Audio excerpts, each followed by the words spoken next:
국민의당 제10차 선거대책위원회의를 시작하겠습니다. 오늘 두 가지 현안에 대해서 말씀드리겠습니다. 먼저 이재명 후보의 정책 행보가 현란합니다. 정신을 차리기 어려울 정도로 어수선하다는 뜻입니다.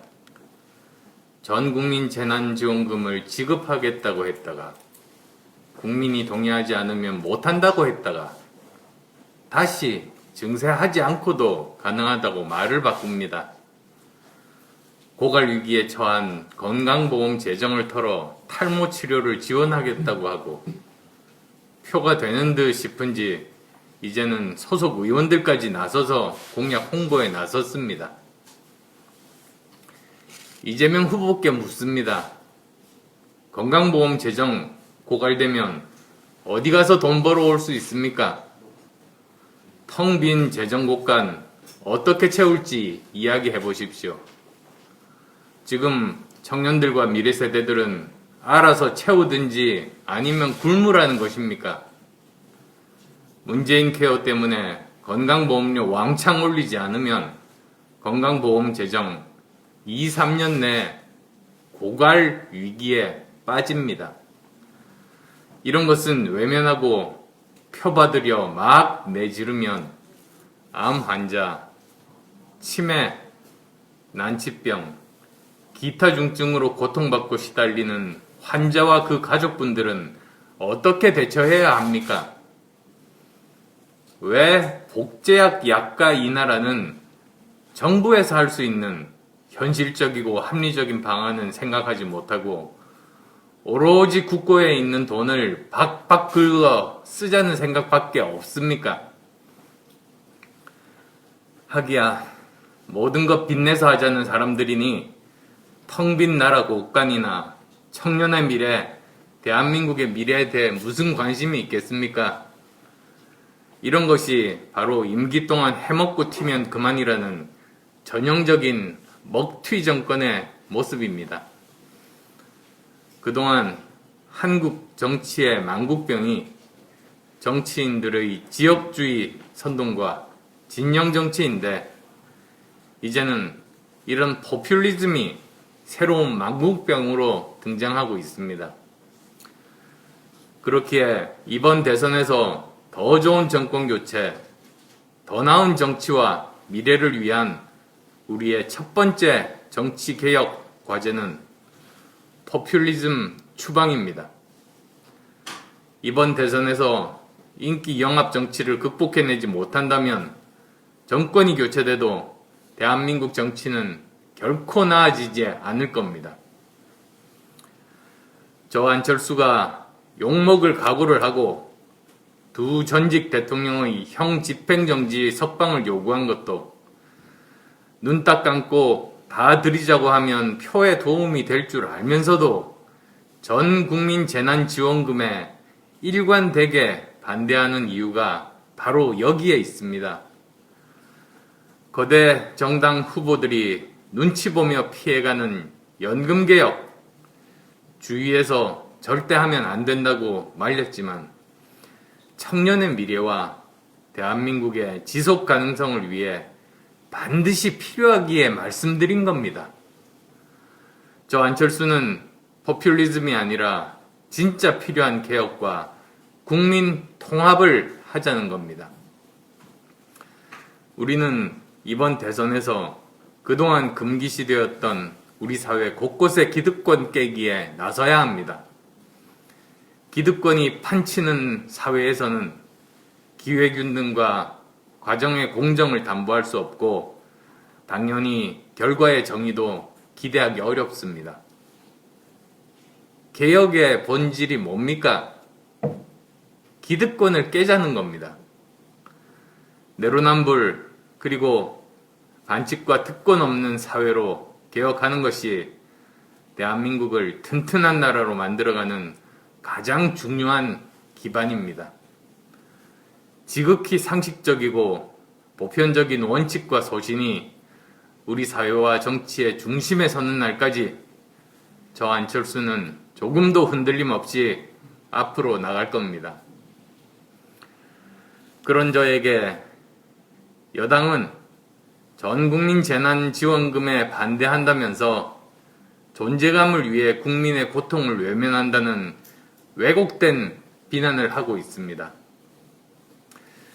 참 딱하고 한심합니다. 지난 2년 동안 온 국민이 코로나19로 힘들었습니다. 그러나 따지고 보면 코로나19에 대응하는 문재인 정권의 무능 때문에 더 힘들었다고 하는 것이 맞을 겁니다. 그리고 자영업자와 소상공인 재난 가장 큰 피해를 보신 분들께 우선적이고 집중적으로 재난지원금을 지급해서 그분들이 무너지지 않도록 도와드려야 한다는 것이 제 일관된 주장입니다. 그것이 정의에 더 부합하고 공동체 정신에 맞다고 저는 생각합니다. 여당의 왜곡이 한심할 따름입니다.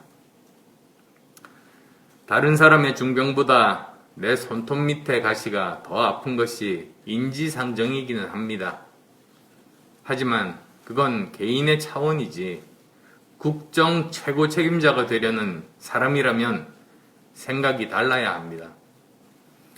재난을 선거에 이용하려는 이재명 후보나 민주당은 생각 자체가 틀렸습니다. 아무리 표가 급해도 나라 돈을, 국민 혈세를 문재인 정권 시즌2 제작비로 쓰려 한다면 정권 교체를 바라는 국민들께서 절대 용납하지 않으실 것이라는 것을 명심하시기 바랍니다. 다음으로 말씀드릴 내용은 기득권 양당이 선거에 정신 팔린 사이에 가장 신난 사람들은 문재인 정권의 핵심들입니다.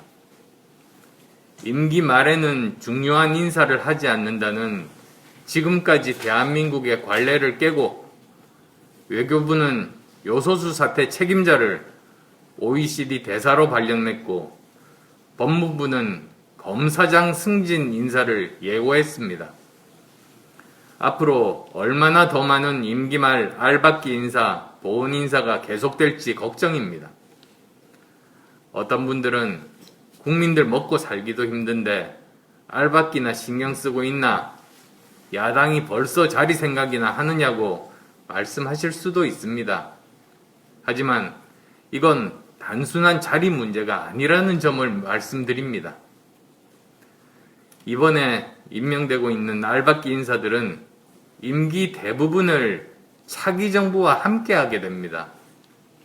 지금 문재인 정권이 하고 있는 짓은 단순히 사람 알박기가 아니라 새 정부가 하려고 하는 국정개혁 과제를 방해할 지뢰를 묻고 바리케이트를 치는 겁니다. 출래불사춘, 봄이 와도 봄 같지 않다는 말이 있듯이 이런 인사를 좌시하면 정권이 바뀌어도 아무것도 바뀌지 않는 상황이 올 수 있습니다. 정권이 교체돼도 180석 야당이 총리 인준을 곱게 해줄 리 만무합니다. 장관 인사청문 보고서 채택은 가뭄에 콩나듯 할 겁니다. 이런 상황에서 고위공직자와 산하 기관장들이 문재인 정권 사람들이라면 국정개혁 제대로 할 수 있겠습니까? 또 부정비리 제대로 파헤칠 수 있겠습니까? 문재인 대통령에게 경고합니다. 이런 인사는 정당한 인사가 아니라 비겁한 인사입니다. 옳지 않습니다. 국민께서 새로 뽑을 다음 대통령의 국정 운영을 방해할 알박기 인사 즉각 중단할 것을 강력하게 요구합니다. 저 안철수에 대한 상승 기류가 보이자 유치하고 치졸한 네거티브들이 조금씩 기승을 부리기 시작합니다. 역시 드루킹의 동료들답습니다. 조만간 저를 나무 위에 올려놓고 흔들었던 수많은 흑색 선전과 가짜뉴스 작업들이 본격적으로 시작될지 모릅니다. 저를 미래가 아닌 낡은 정치 프레임에 가두려는 수일 것입니다. 그러나 저는 앞만 보고 가겠습니다. 오늘도 내일도 국민과 함께 가겠습니다. 오직 시대가 요구하고 국민 여러분들께서 가리키는 길을 묵묵히 굳건하게 가겠습니다. 그 길이 우리 대한민국의 미래로 가는 길이기 때문입니다. 안철수 국민의당 대선 후보의 상승세가 계속되고 있습니다.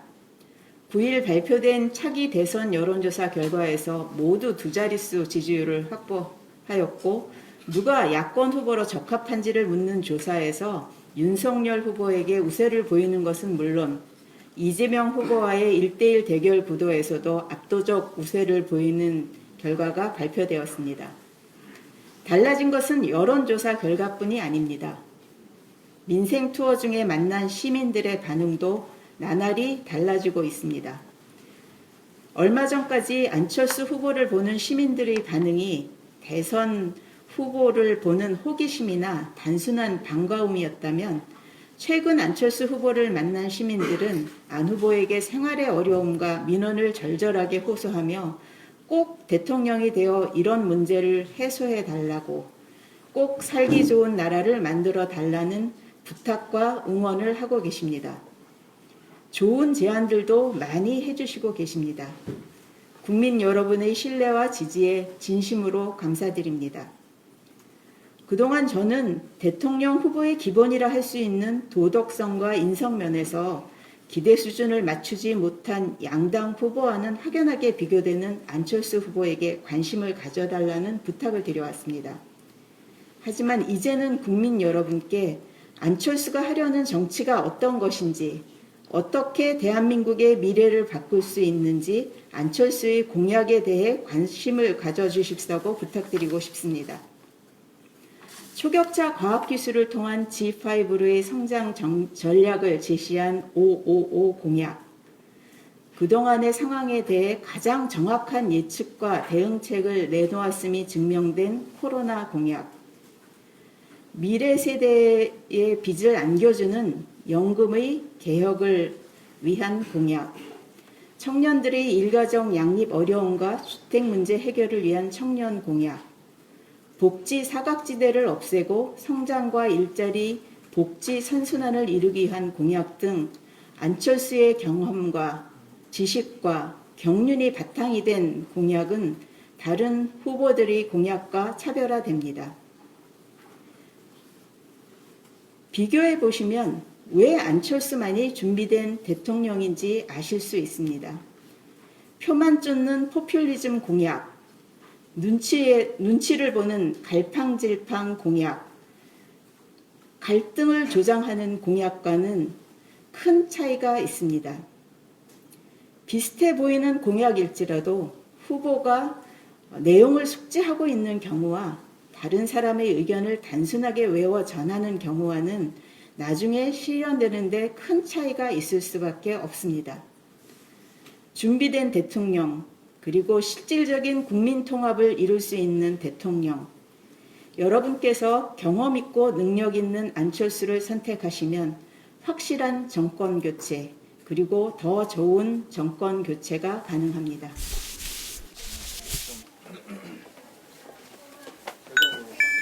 지금 야권 단일화 얘기가 여기저기서 나오고 있는데요. 지난 서울시장 보궐선거에서 단일화 과정 겪으시면서 아쉬웠던 점이 뭐였는지 말씀 부탁드리고요. 그리고 이번 대선과 서울보궐선거 이 단일화 과정 어떻게 상황이 다르다고 인식하시는지 말씀 부탁드립니다. 저는 단일화 생각하고 있지 않습니다.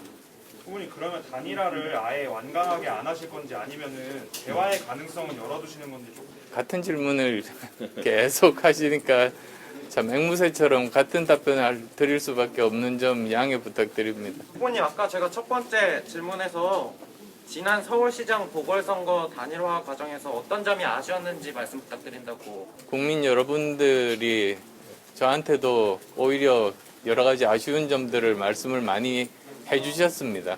지금 정치권에서는 그 때 아닌 멸공 논란 관련해가지고 좀 이슈가 되고 있는데 이런 식의 논의에 대해서 혹시 어떻게 생각하시는지 좀. 사병 월급 200만 원 있지 않습니까? 지금 부사관 월급이 얼마인지 아십니까? 200만 원이 안 됩니다. 그러면 도대체 그 부사관 월급 또는 장교의 월급은 어떻게 할 건지에 대해서 말씀을 해주셔야 되는 것 아니겠습니까? 제 기억에 예전에 국민의힘에서 이런 말씀을 하신 적이 있으세요. 부사관 월급이 사병 월급보다 적으면 누가 부사관에 지원하겠냐고 그 말씀을 하셨는데 거기와 관련해서 저는 국민의힘에서 답변을 해야 된다고 생각합니다. 지금 여가부 폐지 논란도 한창인데요. 여기에 대해서 대표님은 좀 어떻게 보고 계신지? 저희가 사실 종합적으로 정부 개편안에 대해서 발표를 위해서 준비를 하고 있습니다. 그중에서 과학기술 부총리제는 이미 말씀을 드렸습니다만 그것 말고도 지금 현 시대에 맞게 어떻게 정부 조직 개편이 이상적인 것에 대해서 발표를 할 때 그때 종합적으로 말씀드리는 것이 좋겠다는 생각입니다. 멸공 논란은 정용진 신세계 부회장이 올리고 윤석열 후보가 올린 건데 그와 관련해서 혹시 말씀이 없으시죠? 그냥 소위부답하겠습니다. 네, 수고하셨습니다.